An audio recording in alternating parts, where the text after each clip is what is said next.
Why does the black man serve the white man? Why does everything the black man do benefit the white man? Why does the black man say freedom is doing what I want to do? And why is it that everything he wants to do enriches the European? Welcome to the desert of the real. Peace. What's up? This is Mr. Olipsism. This is a follow-up video to the last video I did about black women who perm, weave, and wig, and how because they do that they're not ashamed or hate being black, but they just hate black African hair. First, I want to give a shout out to two of my homegirls, Jolly Ali and Aisha Sekhmet, who provided some really good comments in that video and raised some issues that I think definitely need to be addressed. And the issues that they raised were the issues of alopecia, women with alopecia and women with chemical burns from when they were younger. You know, like I think Aisha Sekhmet said that she had got a perm when she was 4 years old. And it's actually in that movie Good Hair with Chris Rock. They touched on that, like, you know, they had women perming these. I mean, I think the baby was like 2, 3, and they were perming their hair. I mean, what I'm a bit confused on is why is the whole anti-perm thing, like when you mention that you're anti-perm, it seems like people get defensive about that. Like, why? If you perming and messing up a young baby's hair, and then that baby gets chemical burns that affect the woman to the point where she has to cover up and everything because of all the spots and stuff in her hair and the severity of the damage, it would seem to me that you would be anti-perm. Like, who's pro-perm in light of this? If we're dealing with chemical burns and damaged hair due to a perm, why would somebody take me to task because I'm saying we shouldn't be doing that shit? You know? I mean, that's just my take on it. But I do believe that those issues are legitimate. Like, if a woman has alopecia and she's got spots, bald spots, and the hair's not growing and certain things, I mean, I can't speak on that because I'm not, you know, that's not something that affects me. You know, I can give my take on it, but, you know, who gives a shit? You know, if I'm not dealing with it, how can I say anything to anybody? But I can speak to one thing, and it's the whole issue of shame. And if you look historically and how people have been managed to overcome the issue of shame, is that you have to take the wind out of the sails of shame and you have to deflate it and address it so that nobody can say anything about it. You know, it's like perfect example. You remember there was a guy back in the 80s, club singer. His name was Sylvester. And Sylvester was about as flaming a homosexual as you could possibly be. I mean, off the chain gay. And he did I think his most popular song was You Make Me Feel Mighty Real, Mighty Real. Now, for you to go up to Sylvester and say, yo, you faggot, you homo, you look like a fool. Because it's like he revels in whatever he is. So it's like, you calling Sylvester a faggot, what power does that give? What power does that take away from him, and what power does it give to you? How do you affect him in any way? He's embraced what he is. And I'm just using that as an example. Biggie Smalls. When Biggie Smalls came out, Biggie Smalls wasn't no movie star looking dude. And he said in one of his lyrics, fat, black, and ugly or whatever. You know what I'm saying? So what you going to do? You're going to go up to Biggie Smalls and say, damn, you ugly.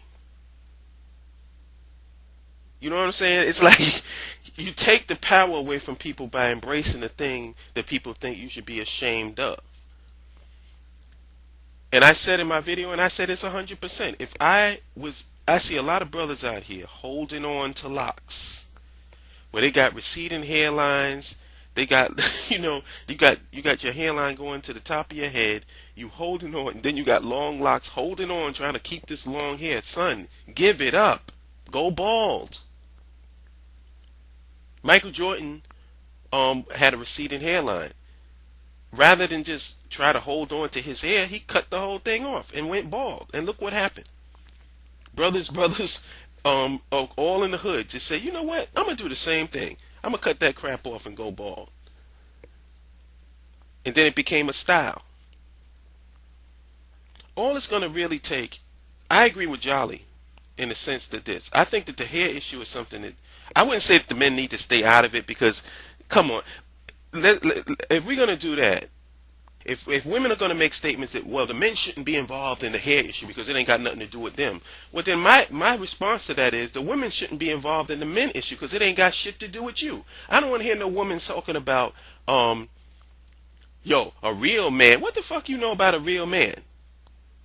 And what a man, if you was a man, I don't ever want to hear that statement again. If I can't say something about your hair, because I don't know what it's like to be a black woman, then don't you open up your goddamn mouth and say nothing about what it takes to be a man. So if we're going to be fair on that, then fine.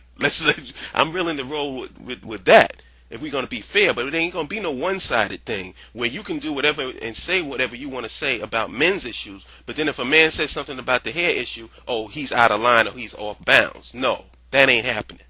And as far as I'm concerned, it is a men's issue in terms of hair because I'm the one that's dealing with you. I'm dealing with the woman. So I should have some say. I'm not going to date no woman with a jerry curl. That's just me. That shit does not attract me.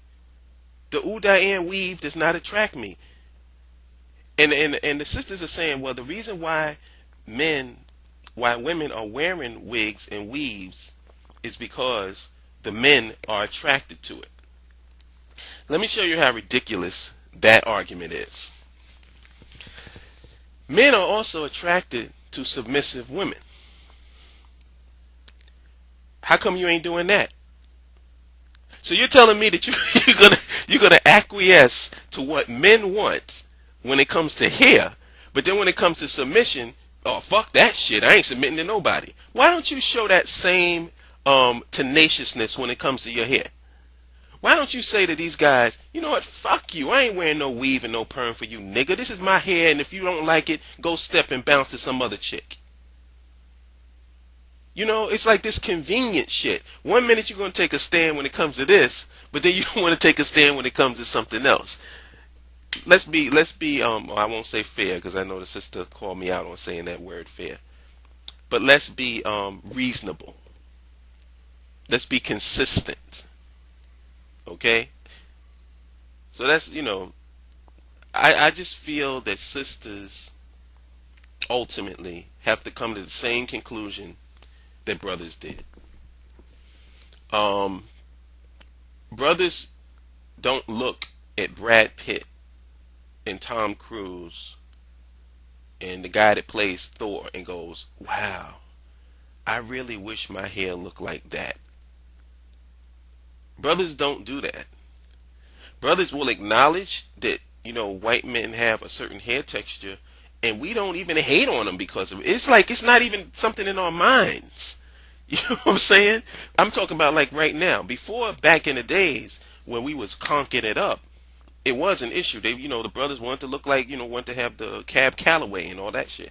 But now, at some point, brothers just said collectively, you know what? I'm not a white boy. I will never be a white boy. And my hair is what it is. So I'm just going to cut that shit into a short Caesar. I'm going to lock that shit. I'm going to braid it. And that's it. That's the variety of styles that the brothers have with their hairstyles.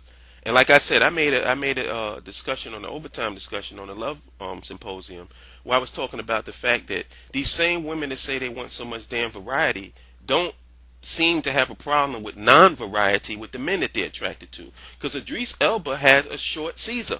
He ain't changed. He ain't got no jerry curls. He ain't got no braids, no locks. He's been rocking this same style ever since he's been in the industry. You know what I'm saying? Nobody seemed to care about it. LL Cool J at one point had the receding hairline, and he kept it covered up by the cap and made excuses as to why he was covering it up, and tried to make it and rock it and make it look cool. But at some point he said, you know what, I'm getting tired of wearing these damn hats. Let me just cut all this crap off of my head and go bald. So the day sisters, I mean, but when it comes to sisters, it's like they'll look at an Indian woman or a white woman and go, wow, I wish my hair looked like that. That's the difference. And what I'm hoping for is that one day, the sisters collectively go, you know what? I'm getting tired of spending $500 and buying $1,000 weaves. This is some bullshit. If I got alopecia and it's spotted, I'm gonna cut all that shit off and go bald. Cause I know some sexy ass bald sisters, and I'll date a bald sister in a minute. In a minute. The only reason why I have not is because the circumstances have not presented themselves. But don't think for one instant that I'm gonna be turned off because a sister is bald. Hell no. I'll date a bald sister in a minute. Now the issue that the one that we should be talking about is the chemical burn issue. Because if a woman's hair or head and skin is damaged, I can sort of understand why she wouldn't want to rock that. You know what I'm saying? Because there is a vanity. We all have vanity, and we all want to look good. And if we're looking disfigured, we don't want that to be out there for public consumption. So I think we need to be sensitive to that. But I think we also need to be real and know that the majority of the sisters out here is not suffering from that condition. And another thing I want to address is this whole, like people say, Rosa Parks wore a perm. Or if we go back to ancient Kemet, the sisters in ancient Kemet wore wigs. Okay, are you seriously trying to tell me that the reason why sisters wear wigs and perm is because they're trying to call on the spirit of Rosa Parks and her ancient ancestors in Kemet? Or is the reason why they wearing the perms and the wigs, and like I said, minus the medical issues and the chemical issues, is the reason why they wearing it because they are ashamed of their coarse, nappy, black African hair? They're ashamed of it, and they cover it up. So the only thing we should be addressing right now is not all these little side issues. Why are our women ashamed of their natural hair? Let's divorce the alopecia issue. That's an issue that we got to deal with. Let's deal with it. The chemical burn issue is an issue we got to deal with. Let's deal with it. But those two issues don't make up the vast majority of why women perm and wig and weave. Doesn't make up for that. And that's being very disingenuous to try to throw that in the mix as if that's the real reason why women is doing it. We already know that that's not true. There are some women that do it because of those issues, and I believe that those issues need to be addressed, and women who have those issues should be making videos about it. Actually, there was a girl on YouTube. It's called Bald and Sexy. If anybody wants to do a search on Bald and Sexy, a woman who has alopecia, and she did a video where she cut all her hair off in the video and went bald. And she was saying how she wears the what do they call it? The lace front weaves or whatever that is. And so she goes through a full explanation of that. You know what I'm saying? So that definitely is an issue, and more sisters need to put that out and address it. And definitely the hair issue is an issue that I believe that black women are going to have to come to some type of consensus and make a decision, and that's a decision that they are only going to make. The men can have their commentary, but the sisters are going to have to deal with this, and the sisters are going to reach a point where that shit is just going to become too expensive and too much trouble to maintain. And I can't imagine where it's 90 degrees outside and you wearing cornrows with an extra hair on top of it. That's how much longer are we going to do this shit? You know what I'm saying? But anyway, that's just my follow-up video on this. And I just want to end it on this, that I love my sisters, and I'm not judging my sisters. I'm saying, which is why I made the video initially in the first place. I don't want to hear people saying that, oh, you hate being black, you da da da da da. Has nothing to do with that. But there is an issue of us hating our hair, and we need to address that. And let's leave it at that, and let's not get caught up in these other side issues that distract from the main focus, which is the effects of white supremacy on the African mind. All right? So that's all I got to say on that, and I'll holler at y'all later. Peace.